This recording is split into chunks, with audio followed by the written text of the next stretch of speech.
The strikes happened before dawn. No warning, no declaration, no diplomatic signal. Just the distant thunder of F-35 engines cutting through Lebanese airspace at 40,000 feet. And then silence, followed by fire. By the time the world woke up, the map had changed. Iran's most carefully constructed network of proxy infrastructure in Lebanon, years in the making, billions of dollars in the building, had been reduced to rubble, smoke, and silence in a single night. And the message Israel sent with those strikes wasn't written in words, it was written in craters. But here's what the initial reports missed entirely. This wasn't a reactive strike. This wasn't Israel responding to a provocation from the night before. What unfolded in the early hours of that Lebanese morning was the culmination of something far larger, far more calculated, and far more strategically significant than a single military operation. This was the revenge, planned, precise, and patient. To understand the full weight of what just happened, you have to go back, not weeks, but months. Because the intelligence architecture that made these strikes possible didn't materialize overnight. Israeli military planners had been mapping every tunnel entrance, every weapons depot, every command node, every logistics hub that Iran's proxy network had embedded into Lebanese territory for years.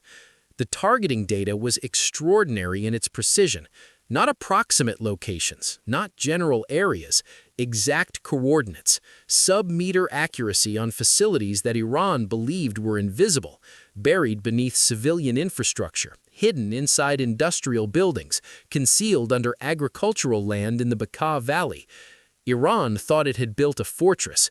What it had actually built was a target list, and Israel just worked through every item on that list in a single night.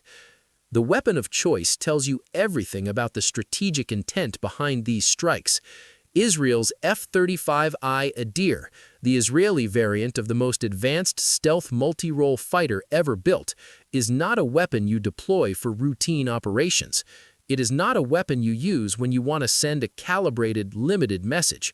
You deploy the F-35I when you want to go somewhere no other aircraft can reach, when you need to penetrate the most sophisticated air defense systems on the planet without being detected, when the target is too important, too well protected, and too deeply embedded for any conventional approach.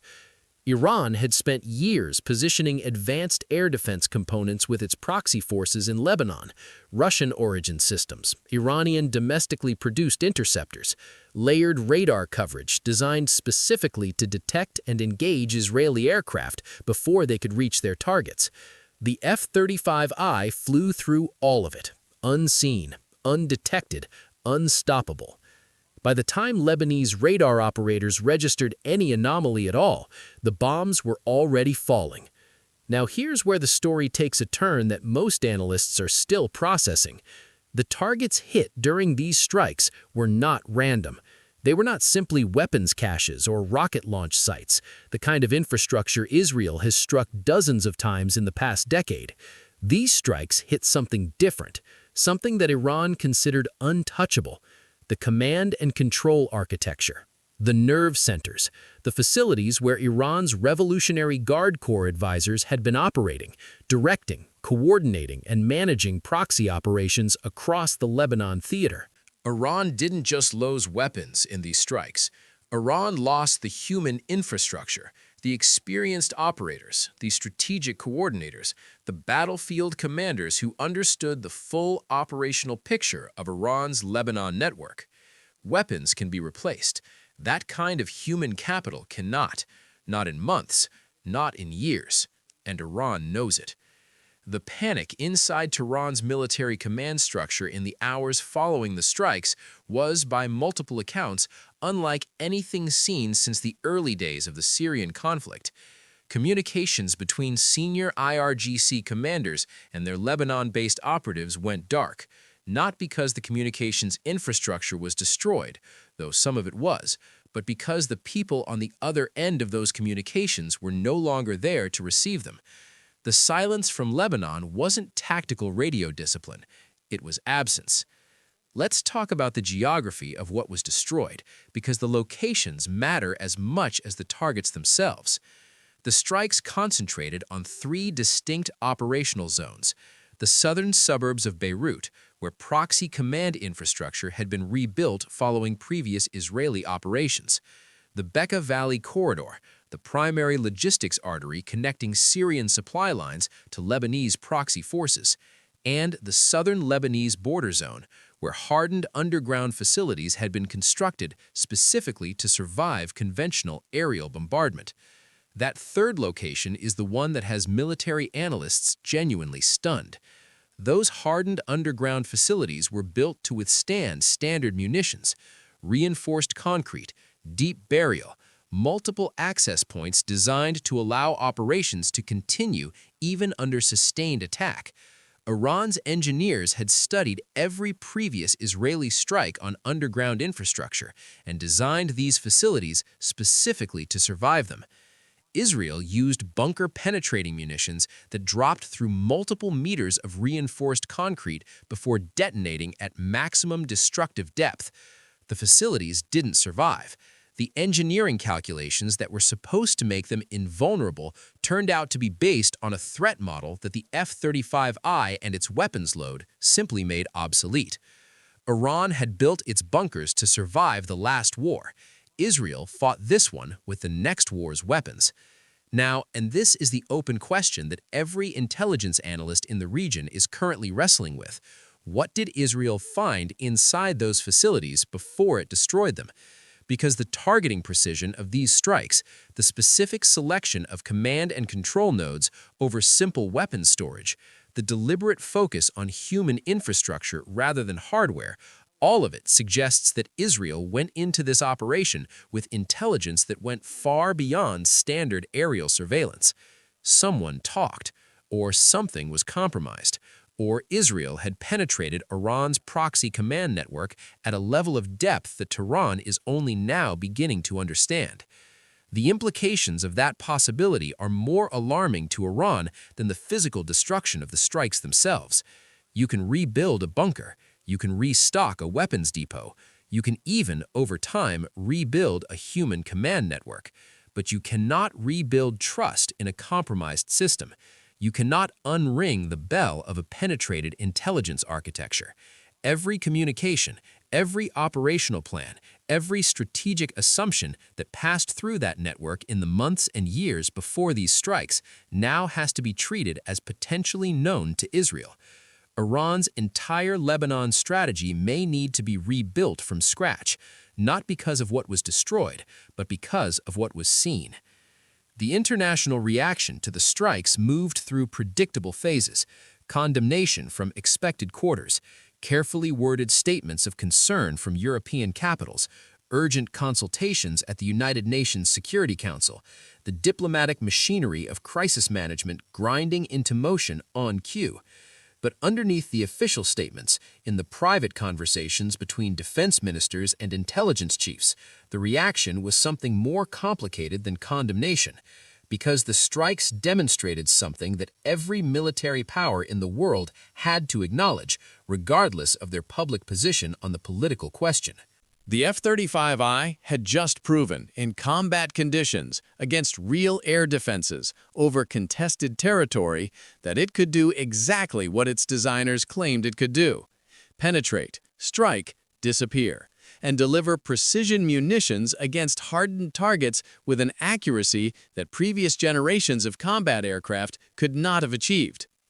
Every nation currently operating or planning to operate advanced air defense systems just watched those systems fail to detect a single Israeli aircraft.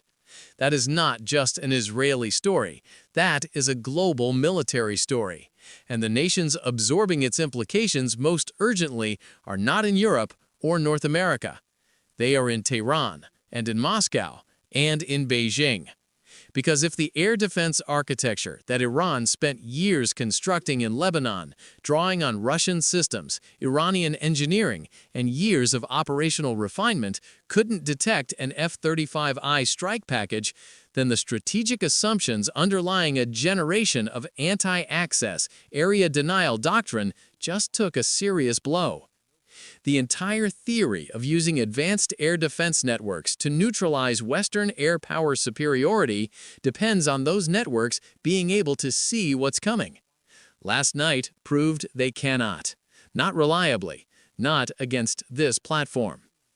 That realization is sending strategic shockwaves far beyond Lebanon's borders. Inside Lebanon itself, the political consequences are unfolding in real time.